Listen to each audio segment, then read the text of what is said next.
Hmm. So you bring up sort of, I guess, an interesting question, an interesting point. Um, there have been philosophers who have gone the formal route of language before, and they've been very disappointed. Bertrand Russell came up with a Principia Mathematica, which was supposedly trying to create the laws of mathematics based upon first-order logic. Well, it did not succeed very well, unfortunately. There's always Gödel, who you must have heard of Gödel's theorem, basically that any mathematical system with sufficient complexity is either incomplete or inconsistent. The problem with formalized language and formalized logic is that it runs into a dead end. Okay, that is, it runs to a place where you cannot create more things. Now, human intellect is vastly different, does not operate through logic. It is capable of supporting logic, but it doesn't run on logic. It's not logical. It runs through analogy.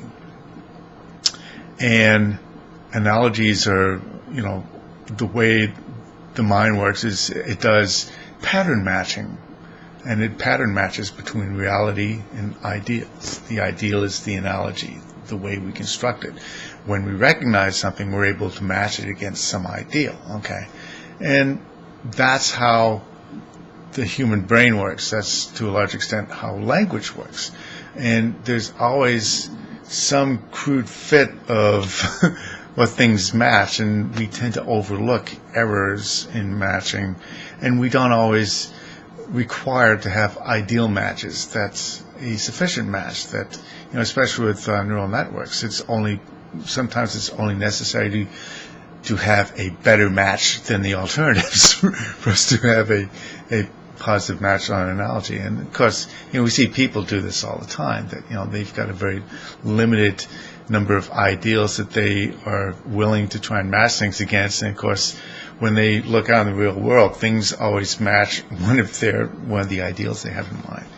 So I think that it's necessary to understand that trying to formalize language is problematic in and of itself, okay, because it does not yield us a robustness in our ability to describe reality, and that essentially it's unnatural for us to use logic and mathematics in trying to derive from first principles what a philosophy is supposed to be about, okay, or to try and use logical rules. Granted, there is need for being more specific when we're talking about complex philosophical issues, absolutely, but still, I think the laws of natural language and human comprehension, human understanding still apply, and that we're always going to run into limits. We're going to limit ourselves if we limit ourselves to just formal logic and formal languages. That we have to be willing to entertain different analogies, some of which may not be derivable from first principles. So, simply because they happen to match a pattern, and that's how it works sometimes. So, anyways, that's all for now. Thanks.